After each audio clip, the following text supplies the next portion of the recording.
హరే కృష్ణ. హరే కృష్ణ అందరికి. ఈరోజు భక్తి సదాచార్ అనేటువంటి క్లాస్కి మీ అందరికీ కూడా ఇస్కాన్ శ్రీ శ్రీ రాధా గోవింద ఆలయము మంగళూరు కర్ణాటక తరపున స్వాగతం తెలియజేస్తూ ఉన్నాము. హరే కృష్ణ. సో ఈ భక్తి సదాచార్ క్లాసులో మనము మన సదాచారాల గురించి, ఇస్కాన్ వ్యవస్థ విధానాలను గురించి చూస్తూ ఉన్నటువంటిది. పైన క్లాసులో ధర్మం, మన ధర్మం ఉం, మరి అనేటువంటి అంశాన్ని గురించి పరిచయం చేసుకోవడం జరిగింది.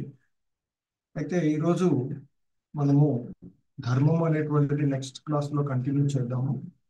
ఈరోజు ఒక పవిత్రమైనటువంటి దినం, అది ఏకాదశి ఉన్నది కనుక ఏకాదశి గురించి మనం ఈరోజు తెలుసుకోవడానికి ప్రయత్నం చేద్దాము. హరే కృష్ణ. ఓం అజ్ఞానతిమిరాంధస్య జ్ఞానాంజనశలాకయా చక్షుర్మిలితం యేన తస్మై శ్రీ గురవే నమః. श्रीचैतन्यमनोभीष्टं स्थापितं येन भूतले स्वयं रूपः कदा मह्यं ददाति स्वपदान्तिकम्। वन्देऽहं श्रीगुरो श्रीयुतपदकमलं श्रीगुरून् वैष्णवांश श्रीरूपं साग्रजातं सहगण रघुनाथान्वितं तं सजीवं साद्वैतं सावधूतं परिजनसहितं कृष्ण चैतन्यदेवं श्रीराधा कृष्णपादान् सहगण ललिता श्रीविशाखान्वितांश नमो विष्णुपादाय कृष्णप्रेष्ठाय भूतले श्रीमते भक्तिवेदांत स्वामिनिति नामिने नमस्ते सारस्वते देवे गौरवाणी प्रचारिणे निर्विशेषा शून्यवादी पाश्चात्यदेशतारिणे। हे कृष्णा करुणा सिंधु दीनबंधु जगत्पते गोपेश गोपिका कांत राधा कांत नमोस्तुते।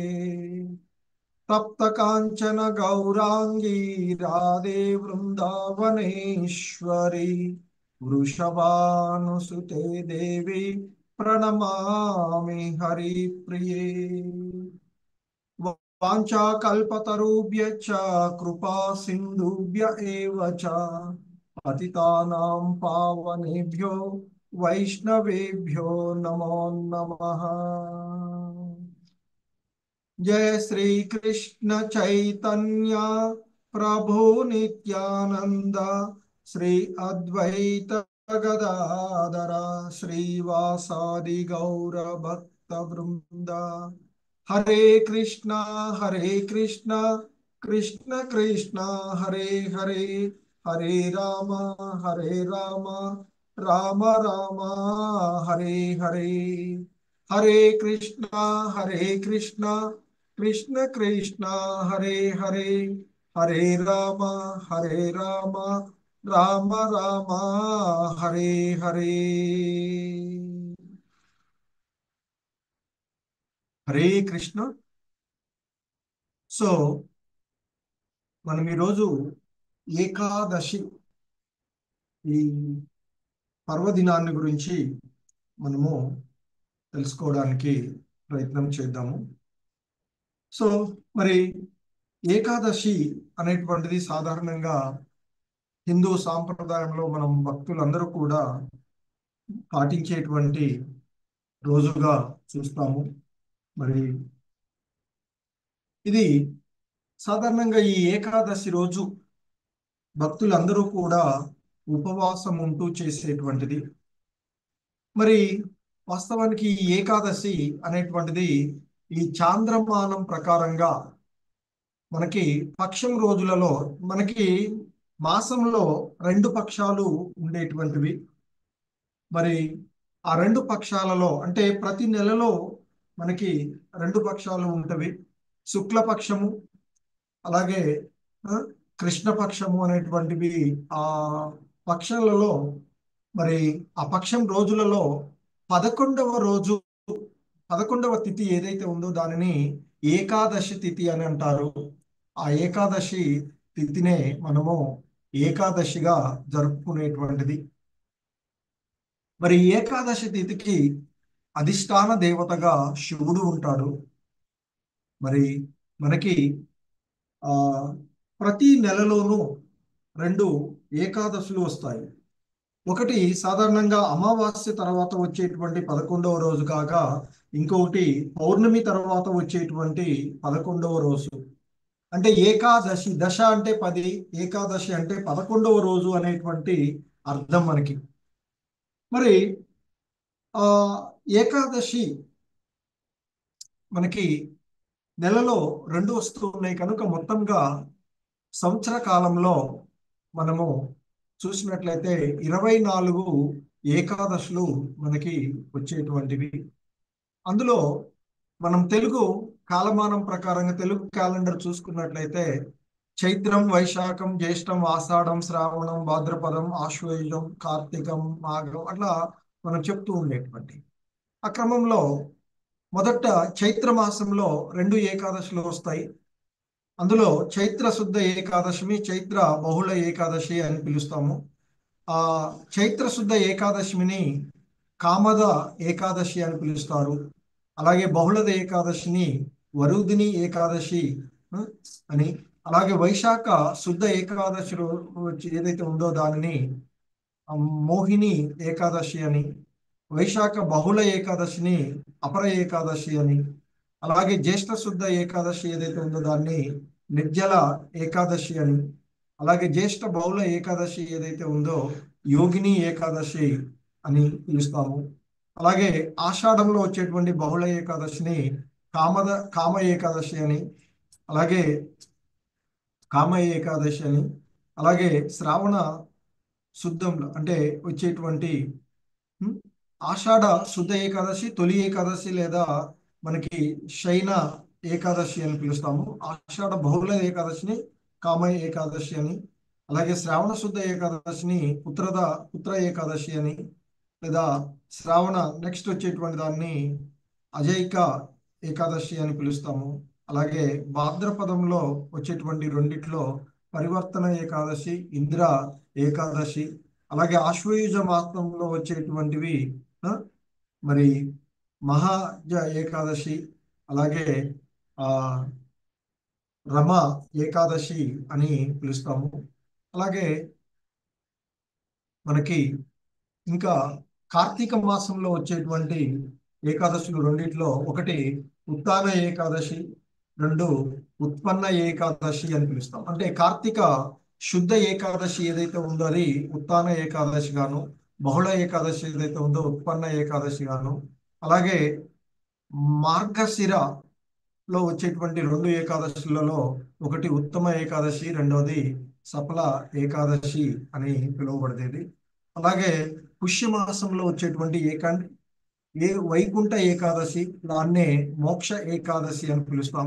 అలాగే పుష్యమాసంలో వచ్చేటువంటి బహుళ ఏకాదశిని తిలైక ఏకాదశి అని, అలాగే మాఘమాసంలో వచ్చేటువంటి ఏకాదశి రెండు వస్తాయి.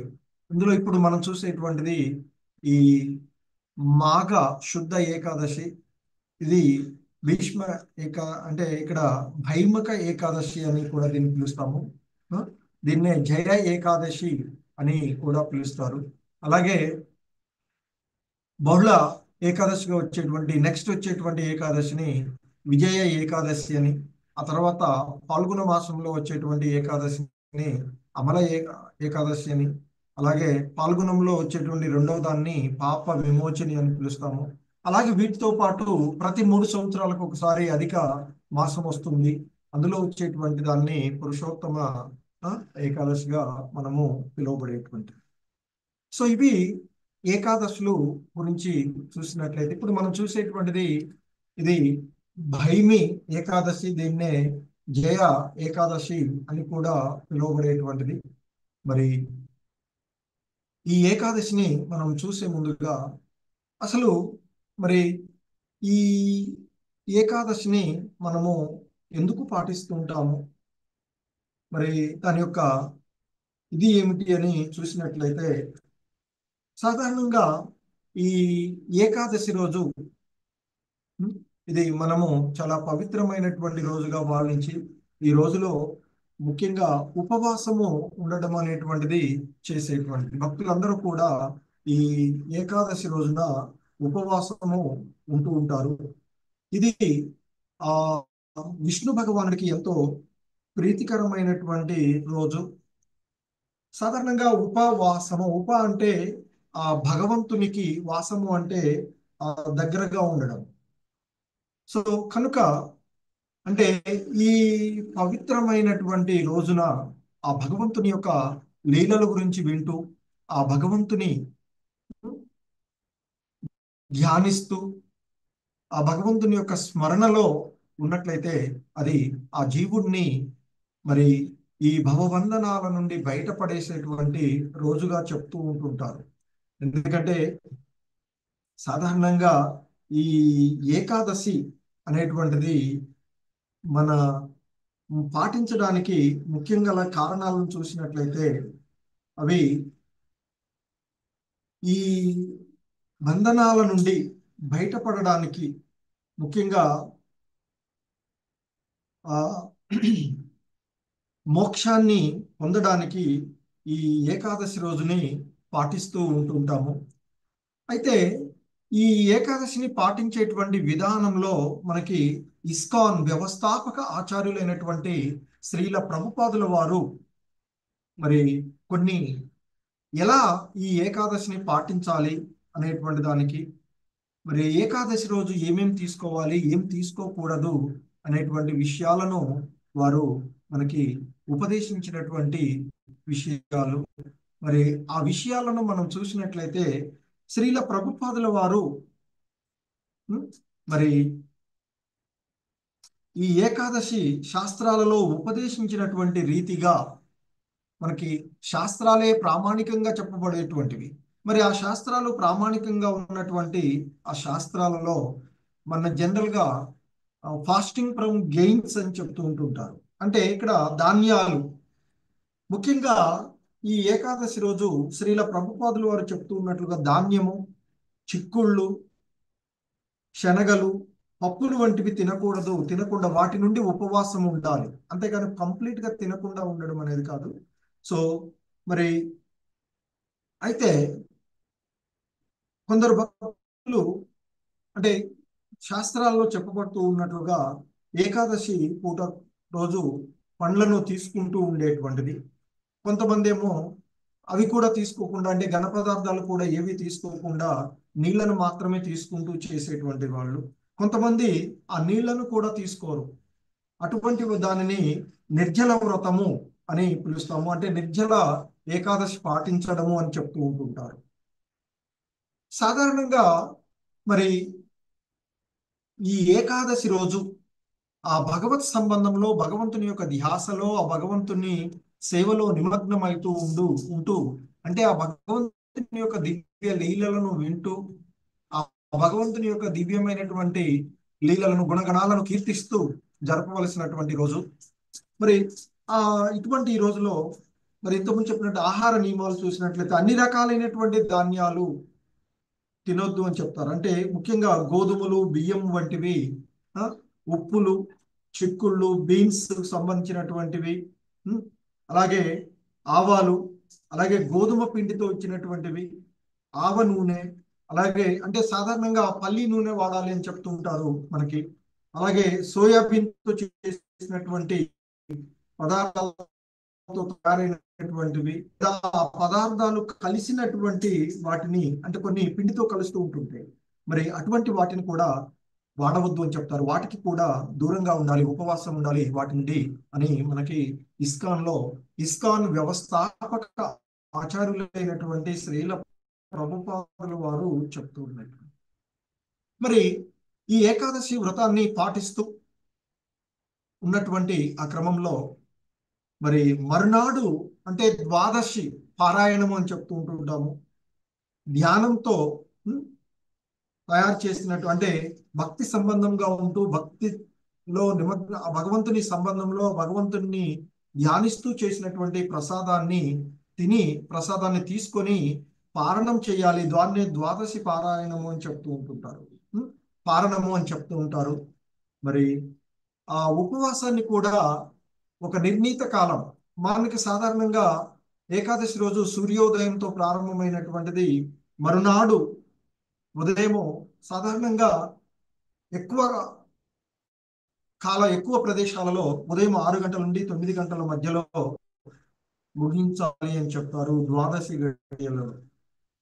అలాగే మనకి ఈ ఏకాదశి స్థితులను పాటించడానికి ఇంతకుముందు చెప్పబడినటువంటి 24 ఏకాదశులు, అలాగే అధిక మాసం వచ్చినప్పుడు మరొకటి వచ్చేటువంటివి ఉండేటువంటి ఏకాదశులను మరి వాటి యొక్క తేదీలు వాటి ఇవి చూడడానికి మనకి ఇస్కాన్ లో ఏకాదశి వైష్ణవ క్యాలెండర్ అని ఉంటుంది. ఆ క్యాలెండర్ లో మనం ఏ విధంగా ప్రారంభించాలి, ఎక్కడ ఏ సమయం నుంచి ప్రారంభమై ఎక్కడ వరకు ఉంటుంది, ఎక్కడ పాలన చేయాలి అనేటువంటి విషయాలు కూడా మనకి చక్కగా బోధించేటువంటి క్యాలెండర్ వైష్ణవ క్యాలెండర్ ఉంటుంది. ఆ వైష్ణవ క్యాలెండర్ను మనము చూడాలి. దానిని పాటిస్తూ ఇస్కాన్ మందిరాల్లో మనకి ఇప్పుడు ఉదాహరణకి మన మంగళూరు ఇస్కాన్ నుంచి మనకి చెప్తూ ఉంటాం మార్నింగ్ ఏ టైంలో ప్రారంభమవుతుంది, అలాగే రేపు ఉదయం ఏ విధంగా ఏ ప్రదేశాలలో ఉండేటువంటి భక్తులు ఏ విధంగా పారణం చేయాలి అంటే ఏ సమయానికి పారణం చేయాలి అనేటువంటి విషయాలని చేయడం జరుగుతూ ఉంటుంది. సో కాబట్టి ఆ విధంగా మనకి ఇవ్వబడినటువంటి వైష్ణవ క్యాలెండర్ను అనుసరిస్తూ మరి ఆ తేదీల ప్రకారంగా ఏకాదశి ద్వాదశి లను పాటించాలి. మరి అలాగే మనకి ఇవ్వబడినటువంటి పద్ధతులు వాళ్ళు ఇచ్చినటువంటి దాన్ని నియమ నిబంధనలు ఏవైతే ఉన్నాయో వాటిని చక్కగా పాటించాలి అని చెప్తూ ఉంటుంటారు. ఈ ఏకాదశి పాలనము జీవుడికి ఎంతో ముఖ్యమైనదిగా చెప్తూ ఉంటుంటారు. సాధారణంగా ఈ ఏకాదశి పాటించినటువంటి వాళ్ళు మరి సాధారణంగా అంటే నెలలో ఇతరమైనటువంటి వ్రతాలు చేయకపోయినా అన్ని రకాలైనటువంటి ఫలితాలను పొందుతారు అనేటువంటిది చెప్తూ ఉండేటువంటిది. మరి ఏకాదశి పాలన యొక్క ముఖ్యమైనటువంటి ఉపదేశము కేవలం ఉపవాసం చేయడమే కాకుండా ఏంటంటే ఉపవాసం చేస్తే సరిపోతుంది అంటే ఉపవాసం చేసిన కొన్ని సందర్భాల్లో అవి ఉంటుంది.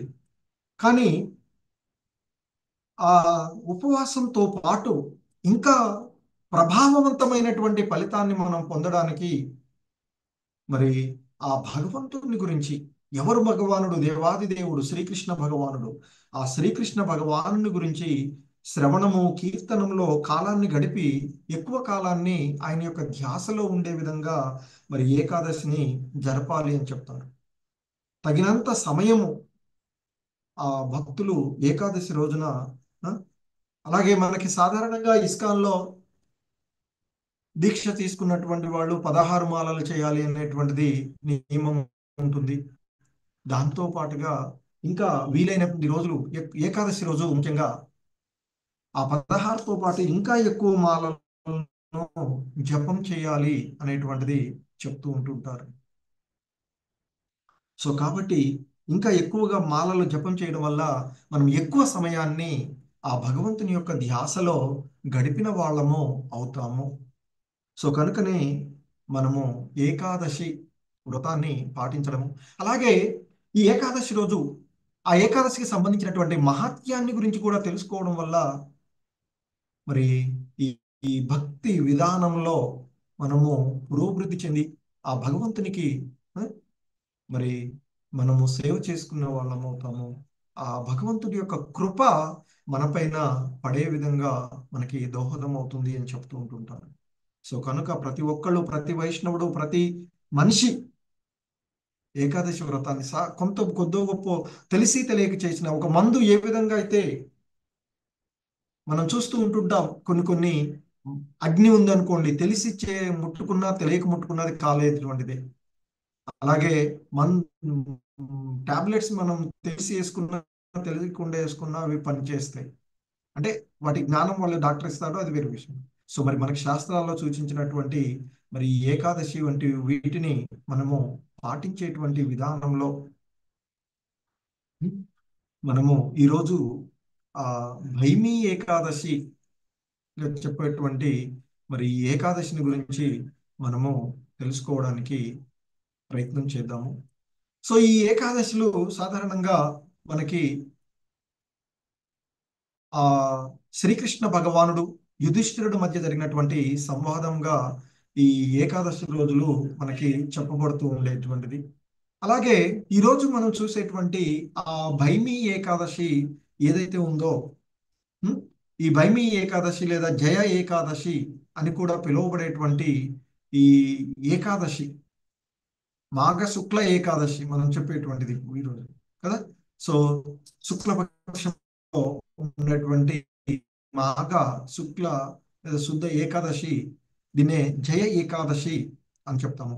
మరి ఈ ఏకాదశికి సంబంధించినటువంటి విషయాలు మరి ఇవన్నీ ఎక్కడ ఉన్నాయి ఏంటి అని చెప్తే మనకి పురాణాలలో ఉన్నటువంటివి. అందులో భవిష్యోత్తర పురాణంలో ఈ భైమి ఏకాదశి లేదా జయ ఏకాదశికి సంబంధించినటువంటి ఇన్ఫర్మేషన్ ఉంటుంది.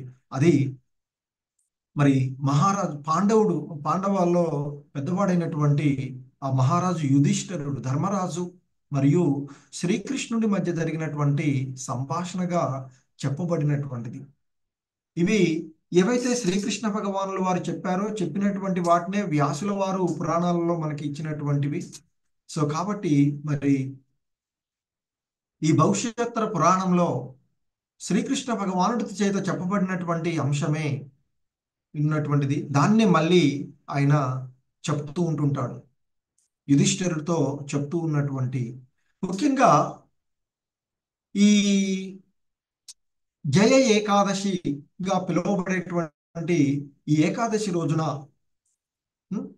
ఉపవాసం అంటే ఆ భగవత్ సాంగత్వంలో అంటే ఈ ఏకాదశి రోజుని ఈ భైమి లేదా జయ ఏకాదశిని పాటించేటువంటి వ్యక్తికి సంవత్సరంలో చూడండి ఇక్కడ మామూలుగా ఉండేటువంటి దాంట్లో సంవత్సరంలో ఇతర వ్రతాలు ఆచరించకపోయినా మరి ఆ భగవంతుని యొక్క దివ్య ధామాన్ని చేరుకోవడానికి అవకాశం లభిస్తుంది అని చెప్తారు. చక్కగా ఈ వ్రతాన్ని అంటే ఈ ఏకాదశిని పాటించినటువంటి వాళ్ళు ఆ భగవంతుని యొక్క ధామాన్ని ఆధ్యాత్మిక లోకాలకు చేరుకునేటువంటి అవకాశము ఉంటుంది అని చెప్తారు. అలాగే ఈ భైమి ఏకాదశి లేదా జయ ఏకాదశికి మరుసటి రోజు వరహా ద్వాదశి కలిసి వస్తూ ఉంటుంది. ఏకాదశి ద్వాదశి గడియలలో ద్వాదశి మరి ఆ వరహ భగవానుడు అవతరించినటువంటి ఆ వరహ ద్వాదశి మరి మనకి వచ్చేటువంటి ఉంటుంది. కనుక మరి ఈ ఏకాదశిని సక్రమంగా పాటించినటువంటి వాడికి గొప్ప అవకాశము పాటించడానికి, అలాగే దీని గురించి తెలుసుకొని విన్న ఆ భగవంతుని యొక్క కృప లభిస్తూ ఉంటుంది అని చెప్తారు. మరి ఏమిటి ఈ యొక్క ఏకాదశి యొక్క మహత్యము అని అంటే, దీనిని ఈ ఏకాదశి గురించి అంటే మనకి ఈ మాఘమాసంలో వస్తూ ఉన్నటువంటి మాఘ శుక్ల ఏకాదశి గురించి ఆ ధర్మరాజు శ్రీకృష్ణ భగవానుడితో విచారిస్తూ ఉంటుంటాడు. ఓ ప్రభు, మరి మాఘమాసంలో వచ్చేటువంటి మరి ఈ ఏకాదశులను గురించి నాకు తెలియచెయ్యి, మరి ఈ ఏకాదశి యొక్క మహిమలను గురించి నాకు తెలియచెయ్యి అంటూ ఆయన్ని శ్రీకృష్ణ భగవానుణ్ణి ధర్మరాజు అడుగుతుంటాడు. ఓ ప్రభు, ఓ దేవాదిదేవ శ్రీకృష్ణ, నీకు జయములు. ఈ విశ్వానికి అంతటికీ కూడా నీవే మూలము. ఎందుకంటే ఈ విశ్వంలో ఉద్భవించేటువంటి జీవులు మరి సాధారణంగా మనకి 4 రకాలుగా ఉద్భవిస్తూ ఉంటాయి అని చెప్తుంటారు. ఈ సృష్టిలో ఉండే 84 లక్షల రకాలైనటువంటి జీవజాతులు మనకి భాగవతంలో కూడా వస్తుంది. అవేంటంటే ఆ అండాల ద్వారా వచ్చేటువంటివి, గుడ్ల నుండి వచ్చేటువంటివి, పక్షులు మొదలైనవి. మరి జలము అంటే చెమట ద్వారా వచ్చేటువంటివి, క్రిమి కీటకాదులు లాంటివి, విత్తనాల ద్వారా వచ్చేవి, మొక్కలు, చెట్లు, ఇవన్నీ కూడా. అలాగే పిండాల నుండి వచ్చేటువంటివి సాధారణంగా జంతువులు అని ఈ 4 రకాలైనటువంటి జీవులు ఉద్భవించడానికి, అవి ఉనికిలో ఉండడానికి, అవి రక్షించబడడానికి, వాటి యొక్క పోషణ, వాటి యొక్క లయము, సృష్టి పోషణ లయము అన్నింటికీ నీవే ప్రభువు. కాబట్టి వీటన్నింటికీ మూల కారకుడవు నీవే. అటువంటి సృష్టికర్తవు, సంరక్షకుడవు మరియు లయకారకుడు అయినటువంటి నిన్ను నేను అడుగుతూ ఉన్నాను ప్రభు. ఈ మాఘమాసంలో జనవరి, ఫిబ్రవరి, మాఘమాసం మనకు వచ్చేటువంటి మరి ఆ ఏకాదశిని గురించి, అలాగే ఇక్కడ ఆయన అడుగుతాడు, మరి ఈ మాసంలో వచ్చేటువంటి 2 ఏకాదశులు ఉంటాయి కదా. ఒకటి కృష్ణపక్షంలో వచ్చేటువంటిది, ఇంకొకటి శుక్లపక్షంలో వచ్చేటువంటి. మరి ఈ మాసాలను గురించి నాకు తెలియచెయ్యి అంటూ ఆ ధర్మరాజు మరి శ్రీకృష్ణ భగవానుణ్ణి అడగడం జరుగుతూ ఉంటుంది. మరి దానిని ఎలా ఆచరించాలి? మరి ఇది చాలా మహోన్నతమైనటువంటి రోజు కదా. ఈ రోజు యొక్క అధిపతి ఎవరు అంటూ ఆయన ఆ విధంగా చెప్తూ అడుగుతూ కృష్ణ భగవానుల వారిని ఈ ఏకాదశి మహాత్మ్యం గురించి సమాధానం చెప్తూ ఉంటుంటారు. అప్పుడు ఎప్పుడైతే మరి ఇక్కడేంటి ఆ ఏకాదశి గురించి అడిగినటువంటి సందర్భము, అది భగవానుడికి సంబంధించినటువంటి విషయం. సో కాబట్టి తన భక్తులు ఆ భగవంతుని యొక్క ధ్యాసలో, ఆ భగవంతుని అంశాలను వినడానికి ఇష్టపడేటువంటి ఆ విషయాలను ఆ భగవంతుడికి చెప్పడానికి ఎంతో ఉత్సాహంతో ఉంటారు అని చెప్తుంటుంటారు. ఎందుకంటే ఆ భక్తుల ఎడ ఆయన అంతటి కరుణను కలిగి ఉండి, మరి ఆయన యొక్క ధ్యాసలో ఉన్నటువంటి భక్తులకు ఆ జ్ఞానాన్ని కలగజేసేటువంటి వాడు కూడా ఆ భగవంతుడే. అందుకే ఆయన మరి ఆ యుధిష్ఠిర్ మహారాజు అడిగినటువంటి దానికి సమాధానంగా ఆయన చెప్తూ ఉంటాడు, మాఘమాసంలో వచ్చేటువంటి ఏకాదశి గురించి నీవు అడిగావు. సో కాబట్టి దానిని నీకు వివరించడానికి నేను ఎంతో సంతోషిస్తూ ఉన్నాను. మరి ఈ మాఘమాసంలో వచ్చేటువంటి ఏకాదశి అన్ని రకాలైనటువంటి పాపాత్మకమైనటువంటి ప్రతి చర్యలను మరియు రాక్షస భావాలను తొలగిస్తుంది. దీనిని జయ ఏకాదశి అని పిలుస్తారు అని. యుధిష్ఠిరా, మరి అది చాలా పవిత్రమైనటువంటి రోజు. ఇటువంటి పవిత్రమైన రోజు ఉపవాసం ఉండేటువంటి వాడు చాలా అదృష్టవంతుడు. అటువంటి వాడు అంటే ఈ జయ ఏకాదశి రోజు ఎవరైతే ఉపవాస వ్రతాన్ని అంటే ఏకాదశి వ్రతాన్ని పాటిస్తాడో, ఈ పవిత్రమైనటువంటి రోజు ఉపవాసం ఉండేటువంటి వాడు చాలా అదృష్టవంతుడు. అటువంటి వాడికి, అటువంటి జీవుడికి ఆ ప్రేతాత్మల ప్రభావము కూడా తొలగిపోతుంది. దాని నుండి కూడా విముక్తి పొందుతాడు. కాబట్టి దీనికంటే మెరుగైన ఏకాదశి మరొకటి లేదు. ఎందుకంటే ఇది నిజంగా జనన మరణాల నుండి విముక్తిని ప్రసాదిస్తుంది. మరి ఈ జీవితంలో, ఈ భౌతిక జగత్తులో జీవుడికి కావలసినటువంటిది ఏంది? వాస్తవికమైన ఆ భగవంతుని యొక్క ధామాన్ని చేరుకోవడం. కాబట్టి మరి ఆ ఫలితాన్ని ఇచ్చేటువంటి ఏకాదశి ఇది. కాబట్టి భగవద్ధామాన్ని చేరుకోవడానికి ఇది దోహదపడేటువంటిది. కాబట్టి ఇది చాలా మెరుగైనటువంటి, ఉన్నతమైనటువంటి ఏకాదశి. దీనికంటే మెరుగైనది మరొకటి లేదు అంటూ చెప్తారు. ఎందుకంటే ఆ భగవంతుడికి చెప్పేటువంటి ప్రతిదీ కూడా ఎంతో ఉన్నతమైనటువంటి దివ్య జ్ఞానాన్ని బోధిస్తూ ఉంటుంటారు. భగవద్గీతలో చూస్తాం, అర్జునుడికి దివ్యజ్ఞమైన జ్ఞానాన్ని, మరింత ఉత్తమమైన జ్ఞానాన్ని అంటూ జ్ఞానబోధన చేస్తాడు అర్జునుడికి. కర్మయోగాల గురించి, ధ్యాన యోగాల గురించి, భక్తి యోగాల గురించి, జ్ఞాన యోగాల గురించి కూడా చెప్పుకుంటూ వచ్చేస్తుంటాడు. మరి భగవంతుడు తెలియచేసేటువంటి ఈ దివ్య జ్ఞానం, అందుకే చెప్తున్నారు ఇక్కడ, ఇది చాలా ఉత్తమమైనటువంటి ఏకాదశి. ఇది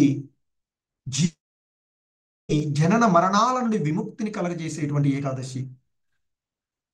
ఎవడైతే దీనిని గౌరవప్రదంగాను జాగ్రత్తగా ఆచరిస్తూ ఉంటాడో అటువంటి వాడు ఈ భవబంధనాల నుండి బయటపడతాడు. ధర్మరాజా అంటూ, ఓ పాండవా అంటూ చెప్తున్నాడు. అయితే మరి దీనికి మరి ఇలా చెప్తున్నారు కదా, ఆధారం ఏమిటి అని అంటే ఆయన చెప్తున్నారు, ఓ పాండవా అంటే ఇక్కడ మరి పాండుసుతుడైనటువంటి పెద్దవాడు కనుక అర్జునుడైనా, ధర్మరాజైనా, భీముడు, వీళ్ళంతా పాండుపుత్రుడు. సో ఓ పాండవ, నేను ఇంతకు ముందు నీకు పద్మ పురాణంలో చెప్పినటువంటి ఒక పురాతన ఘట్టాన్ని వివరిస్తాను, దయచేసి శ్రద్ధగా విను. ఏదైనా ఒక భగవంతునికి సంబంధించినటువంటి లీలల గురించి చెప్తూ ఉంటే చాలా శ్రద్ధగా వినాలి అని చెప్తూ ఉంటాడు. సో అందుకే ఇక్కడ శ్రీకృష్ణ భగవానుడు కూడా ఆ ధర్మరాజుతో చెప్తున్నాడు, నేను చెప్తాను కానీ నీవు శ్రద్ధగా విను అంటూ ఒక పురాణాలలో ఉన్నటువంటి, అంతకుముందే చెప్పినటువంటి ఆ పద్మ పురాణంలో ఉన్నటువంటి ఒక ఘట్టాన్ని నేను నీకు ఈరోజు తెలియచేస్తాను, విను, చాలా జాగ్రత్తగా విను. ఇది నిన్ను ఈ భవబంధనాలను, ఆయన్నే కాదు విన్నటువంటి వాళ్ళని కూడా. అయితే దానికి సంబంధించినటువంటి ఒక ఘట్టాన్ని ఆయన పద్మపురాణంలో ఉన్నటువంటి ఘట్టాన్ని తెలియచేస్తూ ఉన్నాడు. ఏంటంటే పూర్వకాలం క్రిందట ఇంద్రుడు, దేవతలకు రాజైనటువంటి ఇంద్రలోకాన్నిలో ఉండేటువంటి ఆ ఇంద్రుడు మరి ఎంతో ఆనందంతోనూ దివ్యంగా తన రాజ్యాన్ని పరిపాలిస్తూ దేవతల రాజు అయినటువంటి వాడు మరి ఆ దేవలోకంలో నివసిస్తూ ఎంతో ఆనందమయంగా సంతృప్తిగా ఉన్నాడు. అలా ఉండి, ఎందుకంటే అక్కడ ఆ దేవతలు ఎప్పుడు భోగాలను, అంటే ఇక్కడ స్వర్గలోక సుఖాలను అనుభవిస్తూ అక్కడ నాట్యంతోనూ గానాలతోనూ అక్కడ ఉండేటువంటి అప్సరసల యొక్క నాట్యాలతోనూ, గాన గంధర్వుల యొక్క గానాలతోనూ ఆనందాన్ని అనుభవిస్తూ ఉంటుంటారు అక్కడ. అయితే ఒకరోజు మరి ఆ ఇంద్రుడు పారిజాత పుష్పాలతో అలంకరించబడినటువంటి ఒక వనం ఆ లోకంలో, అదే నందనవనం అని చెప్తారు. ఆ నందనవనంలో ఇంద్రుడు, ఆయనతో పాటు ఇంకా కొంతమంది దేవతలు మరి ఆ అమృతాన్ని ఆస్వాదిస్తూ అనేక మంది ఆ అప్సరసలతో వారి యొక్క నాట్యాలతో,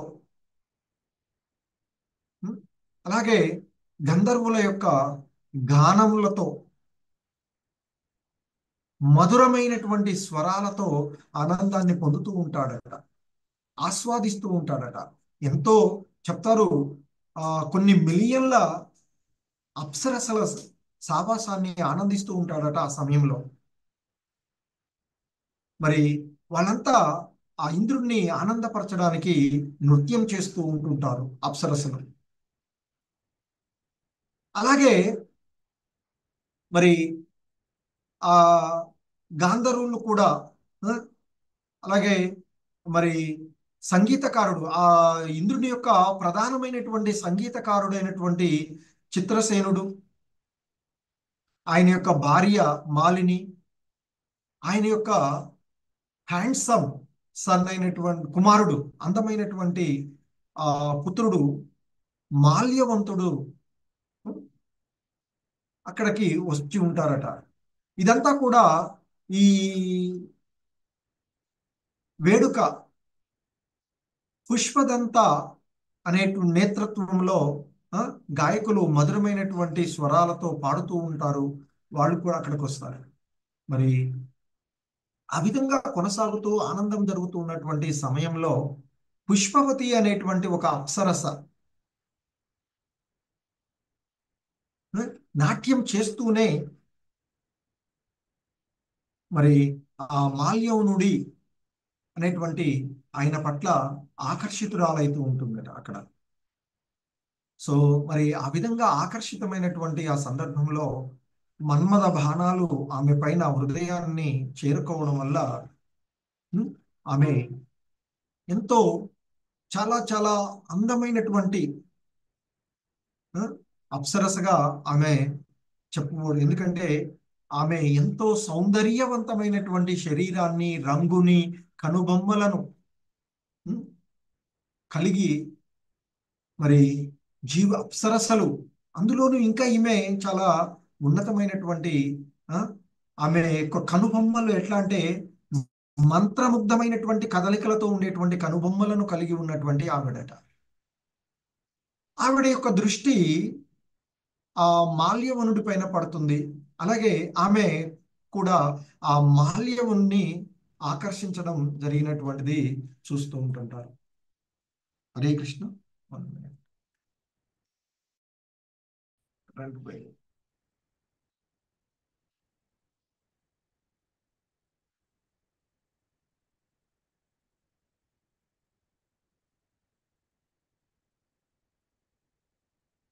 హరే కృష్ణ. 1 minute.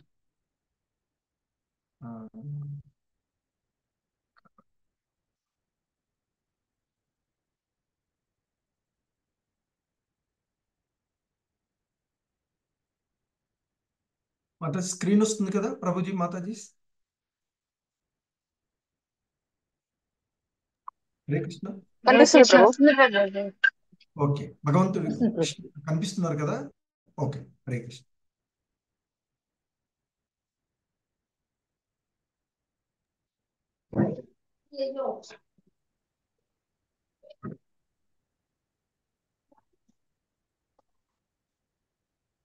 సో మరి హరే కృష్ణ. 1 minute.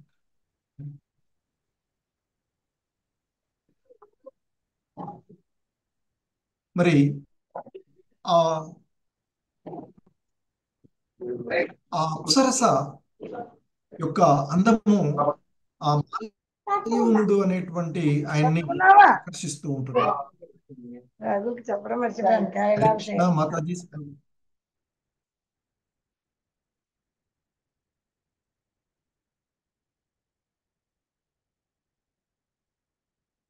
సో ఇక్కడ ఆ అప్సరస ఆ మాల్యవనుడిని ఆకర్షించడం జరుగుతుంది. అప్పుడు ఇక ఆమె గురించి శ్రీకృష్ణ భగవానుడు ఆమె యొక్క అందాన్ని గురించి యుధిష్ఠిరుడికి చెప్తాడు. ఆమె ఎంతో అద్భుతమైనటువంటి అందాన్ని కలిగినటువంటిది. మరి సున్నితమైనటువంటి పట్టు పాశం లాంటి మనిషిని కౌగిలించుకోవడానికి సాటి లేని అందమైనటువంటి చేతులను కలిగి, అంటే ఆమె యొక్క బాహువులను గురించి, ఆమె యొక్క ముఖం చంద్రుడితో పోలి ఉంటుంది, ఆమె కమల కళ్ళును కలిగి ఉంటుంది, ఆమె కళ్ళు ఆ కమలాక్ష వంటి కళ్ళు చెవుల వరకు చేరుకుని ఉండేటి, ఎంతో అద్భుతమైనటువంటి అలంకరణలతో, చెవులు పోగులతో అలంకరించబడి, ఆభరణాలతో అలంకరించుకుని, ఎంతో సన్నని మెడ, 3 రేఖలను కలిగినటువంటి శంఖం వలె కనిపిస్తూ ఉంటుంది అంటూ ఇక ఆమెను గురించి ఆయన వర్ణిస్తూ ఉంటాడు. మరి ఆ విధంగా ఆమె ఆ యవ్వనవతి అయినటువంటి ఆమె అందానికి ఆకర్షితుడైనటువంటి ఆమె యొక్క దివ్యమైనటువంటి సౌందర్యం చూసినటువంటి ఆ మాల్యవనుడు మంత్రముగ్ధుడవుతాడట. ఇక మరి వీరు యాక్చువల్గా ఇక్కడ ఈ అప్సరస వీళ్ళంతా కూడా ఆ ఇంద్రుణ్ణి ఆనందించడానికి, ఇంద్రుణ్ణి ఆనందింపజేయడానికి, ప్రదర్శన చేయడానికి వచ్చినటువంటి వారు. కానీ వారు ఆ ఇంద్రుణ్ణి ఆనందింప చేయడానికి బదులుగా ఆ ప్రదర్శనలో ఒకరికొకరు ఆకర్షితులు కావడము, ఉం? అలాగే ఆ అప్సరస నృత్యం చేయడంలోను, ఈ గంధర్వుడు గానం చేయడంలోనూ తడబడినటువంటి పరిస్థితి. ఇదంతా కూడా ఆ ఇంద్రుడి దృష్టికి వచ్చేస్తుంది. ఎందుకంటే ఆ శృతి తప్పిందనుకోండి, గానంలో కానీ లేదా నాట్యంలో కానీ తెలిసిపోతుంది మనకి. సో కాబట్టి ఆ ఇంద్రుడు ఆనందిస్తూ ఉన్నటువంటి సందర్భంలో ఎంతో ఆ ఆ నాట్యానికి, గానానికి ఆకర్షితుడై ఆనందిస్తూ ఉన్నటువంటి సమయంలో వీరు ఒకరిని పైన ఒకరు ఆకర్షించడం వలన వారి యొక్క దృష్టి ఆ నృత్యము మరియు గానంపై ఉండక ఒకరిపైన ఒకళ్ళకి మనసు పడడం వల్ల వారి ఉచ్చారణ తగ్గిపోయి లయలు లయ తడబడుతుందట. అది గ్రహించినటువంటి ఇంద్రుడు అర్థం చేసుకుని, అంటే వీరు సంగీత ప్రదర్శనలో ఉన్న ఉమ్, అసమ్మతితో వీళ్ళు చేస్తూ ఉన్నారు, అంటే వారి దృష్టి యొక్క వేరే విధంగా ఉన్నది అని కోపగించుకొని వెంటనే వారిని, ఓ పనికిరాని మూర్ఖులారా, మీరు ఒకరిపైన ఒకరు మోహంలో పడిపోయారు, మోహంలో మునిగిపోయారు. నా కోసం నన్ను ఆనందింప చేయడానికి వచ్చినటువంటి మీరు మీరు ఒకరిపైన ఒకరు ఆకర్షణలో ఉండి నటన చేస్తూ ఉన్నారు, నా కోసం ఏదో చేస్తూ ఉన్నట్టుగా నటిస్తూ ఉన్నారు. అంటే ఒక రకంగా మీరు నన్ను ఎగతాళి చేస్తూ ఉన్నట్టు. ఉం? అంటే మీరు చేస్తూ ఉన్నటువంటి కారణం పిశాచుల్లాగా ప్రవర్తిస్తూ ఉన్నారు. మోహంతో ఒకరిపైన ఒకరికి కలిగిన వలన మీరు నన్ను అవమానపరిచారు, నన్ను ఎగతాళి చేసినట్లు అవుతుంది అని మీరు కూడా నేను బాధపడినట్లు. ఎందుకంటే ఆనందం నుండి ఒకసారి ఆ శృతి తప్పడం వల్ల ఆనందం నుంచి బయటపడింది. నేను ఎలాగైతే బాధపడినాను, మీరు కూడా బాధపడాలని మిమ్మల్ని నేను శపిస్తూ ఉన్నాను. మీరు పిశాచులుగా భూలోకం ప్రాంతానికి వెళ్ళి మీరు చేసినటువంటి తప్పిదానికి ప్రతిఫలంగా మీరు ఆ పిశాచులుగా జీవనాన్ని గడిపి బాధలు అనుభవించండి అని వారిని శపిస్తాడట ఈ ఇంద్రుడు. మరి ఎప్పుడైతే వారు చేసుకున్నటువంటి తప్పు తెలుసుకున్నటువంటి ఆ మాల్యవనుడు, అలాగే ఆ పుష్పవతి, ఎవరైతే ఆ స్వర్గలోకంలో ఇంద్రుడిని ఆనందింప చేయడానికి వారు చేయవలసినటువంటి వదిలేసి ఒకరిపై ఒకరి ఆకర్షణ వలన వారు చేసినటువంటి తప్పును తెలుసుకొని మరి ఇక ఆ ఇంద్రుడి యొక్క శాపము కారణంగా భూమిపైన ఆ నందనవనం నుండి, స్వర్గలోకంలో ఉన్నటువంటి ఆ స్వర్గపు నందనవనము నుండి భూమిపై ఉన్నటువంటి హిమాలయాల్లో పడిపోతారట. మరి ఆ ఇంద్రుడి యొక్క భయంకరమైనటువంటి శాప ప్రభావంతో వారి యొక్క దివ్య మేధస్సు బాగా క్షీణించిపోతుంది. ఎందుకంటే ఆమె ఎంతో సౌందర్యవతిగా, ఆమెని ఎంతో కీర్తించాడు శ్రీకృష్ణుడే, ఆమె యొక్క అందాన్ని గురించి పొగిడాడు ఇక్కడ చెప్తున్నాడు. మరి అలాంటి ఆ దివ్యమైనటువంటి మేధస్సు, సౌందర్యము అంతా కూడా క్షీణించి పిచాచులుగా, తెలుసుగా మనం సినిమాల్లో వాటిలో పిచాచి అవతారం ఎలా ఉంటుంది అనేటువంటి చూస్తూ ఉంటుంటాం. ఆ పిచాచులుగా ఆ మంచు కొండలలో, హిమాలయాల్లో పడి రుచి, వాసన, స్పర్శ అంతా కూడా కోల్పోతారట వాళ్ళు. కోల్పోయి ఇక ఆ మంచుతో నిండినటువంటి ఎత్తైనటువంటి హిమాలయాల యొక్క ఎడారిలో ఎంతో చలిగా ఉండేటువంటి, మరి పిశాచాలను మనం చూస్తాం, వాటికి ఏమి వస్త్రాభరణ కూడా ఏమీ ఉండదు.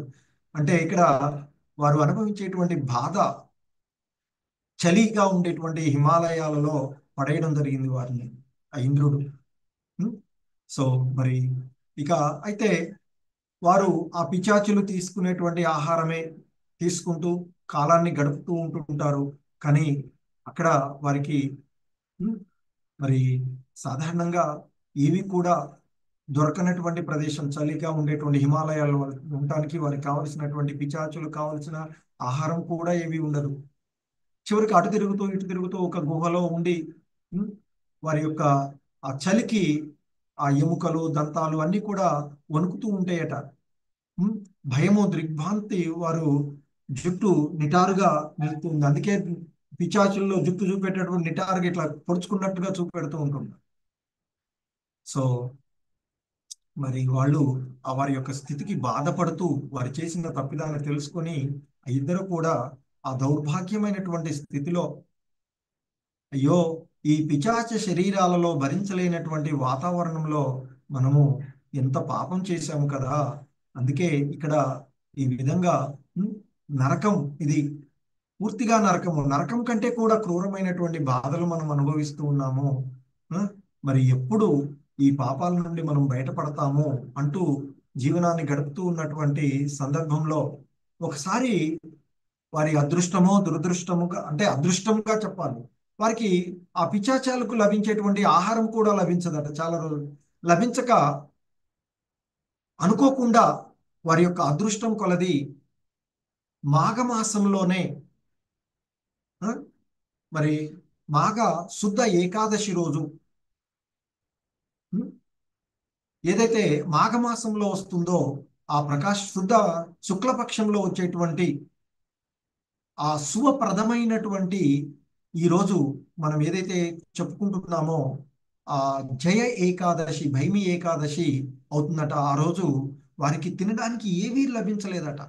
పిచాచులుగా వాళ్ళు తినేటువంటి వాటికి సంబంధించినటువంటిది ఏవీ లభించక, తాగడానికి నీరు కూడా లేదట. అక్కడ జంతువులను పండ్లను ఏవైనా వేటాడుకొని తిందామంటే కూడా ఏవి దొరకకుండా ఉన్నటువంటి పరిస్థితి. ఆ రోజంతా పగలు అలా విధంగా గడిచి పోతుందట. దేని నుండి కూడా వాటన్నిటిని అన్నపానీయాలు ఏవి దొరకక ఆ విధంగా ఉండిపోతారు. ఇక ఆ పగటిపూట ఏవి తినని కారణంలో ఆ రాత్రి వాళ్ళకి నిద్ర కూడా పట్టలేదట. సో మరి ఒక చెట్టు కింద, ఏదో అక్కడ ఒక చెట్టు ఉంటే రావి చెట్టు అని చెప్తారు, ఆ చెట్టు కింద కూలిపోయి వాళ్ళు ఉంటారట. రాత్రి నిద్రపోయి ఆ నిద్ర కూడా లేక, దాదాపుగా నిద్ర లేక ఎక్కువ వాళ్ళు ఉండి ఇక తెల్లవారుజామున ఎప్పుడో నిద్రపడి వాళ్ళు ఆ ఉపవాసంతో ఉండలేక నీరసించిపోయి అక్కడ చెట్టు పడిపోతారు. తెల్లారే సూర్యోదయం మరి కాగానే వారు ఆ నిద్రలో లేవగానే ఒకరికొకరుగా ఆ ఇక వాళ్ళు ఆ రాత్రి అంతా కూడా ఇంద్రుడి యొక్క ప్రభావంతో ఎంతో బాధలను అనుభవించినటువంటి పరిస్థితి చెప్తూ ఉంటుంటారు.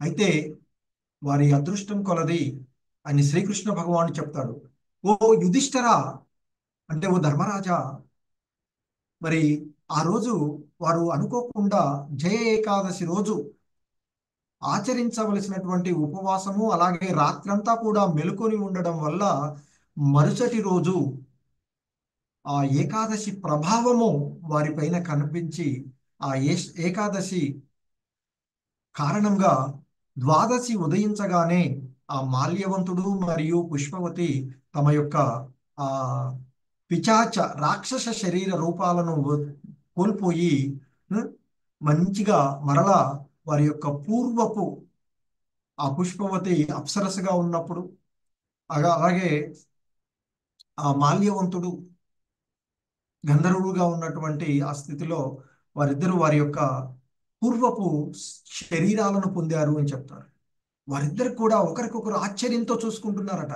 ఏంటి ఇంతకుముందు అలా ఉన్నటువంటి మనము, ఇంద్రుడి శాపంతో వచ్చి ఇక్కడ పడ్డటువంటి మనం ఎలా మారిపోయాము, మనకి ఆ ఇంద్రుడు ఇచ్చిన శాపం అయిపోలేదే అంటూ వారు ఇక ఒకళ్ళొకళ్ళు ఆ విధంగా ఆశ్చర్యకరంగా చూసుకుంటూ ఉన్నటువంటి సమయంలో ఒక దివ్య విమానం వారి కోసం అక్కడికి వచ్చిందట. ఆ జంట ఆ అందమైనటువంటి విమానంలో అడుగుపెట్టి ఉత్సాహంగా స్వర్గపు ప్రాంతాలను నేరుగా వెళ్తుంటే ఆ స్వర్గపు నివాసంలో ఉండేటువంటి బృందం తమ ప్రశంసలతో వాళ్ళు పాడారని చెప్తారు. త్వరలోనే ఆ మాల్యవంతుడు పుష్పవంతుడు ఇంద్రుడి యొక్క రాజధాని అయినటువంటి నగరమైనటువంటి అమరావతికి చేరుకుంటారట. వెంటనే ఆ ఇంద్రుడు ముందుకు వెళ్ళి ఆయనకి నమస్కారం చేస్తారట వీళ్ళిద్దరూ. మరి ఆ ఇంద్రుడికి ఆశ్చర్యం కలుగుతుంది, నేను వీరిని శపించాను, శపించిన కాలం పూర్తి అవ్వలేదు, అవ్వకుండానే తిరిగి రావడాన్ని చూసి ఇంద్రుడు ఎంతో ఆశ్చర్యపోతాడట. ఆశ్చర్యపోయి వెంటనే అంటాడట, నేను మిమ్మల్ని శపించానే, మీరు మరి ఎలా మీ పిశాచ శరీరాలను ఇంత త్వరగా వదులుకొని ఇక్కడికి వచ్చారు? మీరు ఏమి అసాధారణమైన పుణ్యం చేశారు, పుణ్యకార్యాలు చేశారు? నా ఈ యొక్క శాపం ఎంతో శక్తివంతమైనటువంటిది. మరి నా అజేయమైనటువంటి శాపం నుండి కూడా మిమ్మల్ని ఎవరు విడిపించారు అని అడుగుతాడట. సో అప్పుడు ఆ మాల్యవనుడు సమాధానం చెప్తారట, ఓ ప్రభు, పరమాత్ముడైన శ్రీకృష్ణుణ్ణి, శ్రీకృష్ణుడు ఆ వాసుదేవుడు, సర్వము వాసుదేవమయమైనటువంటి ఆ వాసుదేవుడి అపారమైనటువంటి కృప మరియు జయ ఏకాదశి యొక్క శక్తివంతమైనటువంటి ప్రభావము ద్వారా మేము మా యొక్క పిశాచ బాధల నుండి విముక్తి పొందాము. ఓ ప్రభు, మేము మాకు తెలియకుండానే ఆ విష్ణువుకు అత్యంత ప్రియమైనటువంటి రోజుని, ఏకాదశి రోజుని పాటించడం జరిగింది. ఆ కారణంగా ఆయనకు భక్తి చేసేటువంటి సేవ చేయడం వలన మేము మా యొక్క మీ శాప కారణంగా పొందినటువంటి ఆ పిశాచ శరీరాల రాక్షస శరీరాలను వదులుకొని మేము మా యొక్క పూర్వస్థితికి ఆ దేవాది దేవుడి యొక్క కృప వల్ల పూర్వస్థితికి మేము ఉద్ధరించబడ్డాము అంటూ చెప్తూ ఉంటారు. సో అది ఆ సంఘటన గురించి శ్రీకృష్ణ భగవానుడు యుధిష్ఠిరుడితో చెప్పి ఇంకా అంటాడు, ఓ మహారాజా యుధిష్ఠిరా, మరి ఆ భగవంతుడికి ఎంతో ప్రియమైనటువంటి ఆ పవిత్రమైనటువంటి రోజు, ముఖ్యంగా అందులోనూ జయ ఏకాదశి రోజున ఖచ్చితంగా ఉపవాసం ఉండాలి. మరి ఇది ద్విజుడు అయినటువంటి బ్రాహ్మణుడు ని చంపిన పాపము నుండి కూడా విముక్తిని కలగజేస్తుంది. పూర్తి విశ్వాసము మరియు భక్తితో ఉపవాసాన్ని పాటించేటువంటి జీవుడు విస్తారంగా అధికమైనటువంటి దాన ధర్మాలను చేసినటువంటి ఫలితాలు, త్యాగాలను చేసినటువంటివి, అన్ని తీర్థయాత్రలో స్నానం చేసినటువంటి ఫలితాలని ఈ జయ ఏకాదశి రోజు ఉపవాసము ఉండడం వల్ల వైకుంఠంలో ఆ వైకుంఠాన్ని చేరుకోవడానికి, శాశ్వతమైన ఆనందాన్ని పొందడానికి అర్హతను కలగజేస్తుంది యుధిష్ఠిర అంటూ చెప్తారు. ఆ విధంగా శ్రీకృష్ణ భగవానుడు యుధిష్ఠిరుడితో ఈ జయ ఏకాదశి యొక్క మహత్యాన్ని చెప్పడాన్ని మనము ఈరోజు చూసినటువంటిది. ఈ జయ ఏకాదశి యొక్క అద్భుతమైనటువంటి వైభవాన్ని ఎవరైతే వింటారో, హరే కృష్ణ, చాలా జాగ్రత్తగా వినండి, ఎవరైతే ఈ ఏకాదశి యొక్క మహత్యాన్ని వింటారో లేదా ఎవరైతే ఈ విషయాన్ని చదువుతారో అటువంటి వారు కూడా ఆ సామవేద శ్లోకాలను పఠించేటువంటి అగ్ని యాగం చేసినటువంటి పుణ్య ఫలాన్ని కూడా పొందుతారు. అన్నిటినీ మించి ఆ భగవంతుని యొక్క దివ్య ధామాన్ని చేరుకుంటారు అంటూ ఆ ఇక్కడ మనకి చెప్పబడుతూ ఉన్నటువంటి ఈ ఏకాదశి యొక్క మహత్యాన్ని చెప్తూ ఉన్నారు. హరే కృష్ణ. జగద్గురు శ్రీల ప్రభుపాద్ కీ జై. హరే కృష్ణ. ప్రభుజీస్ మాతాజీస్